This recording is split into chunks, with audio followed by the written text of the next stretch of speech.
Here's how to fix the League of Legends cannot update error when a file is currently in use. Start by ending all Riot processes. Press Ctrl-Shift-Escape to open Task Manager and end every process related to League of Legends, Riot Client Services, Riot Client UX, and League Client. Even one leftover process keeps files locked and prevents the update. This is the most common cause of this error. If the update still fails, restart your computer.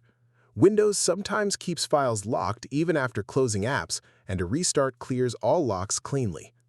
After rebooting, do not open anything else before launching the Riot client.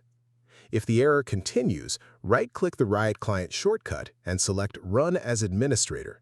Permission issues silently block the updater from replacing files on many systems.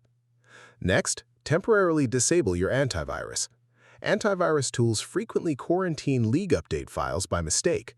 In Windows Security, go to Virus and Threat Protection, then Manage Settings, and turn off real-time protection. Run the update, then turn it back on immediately after.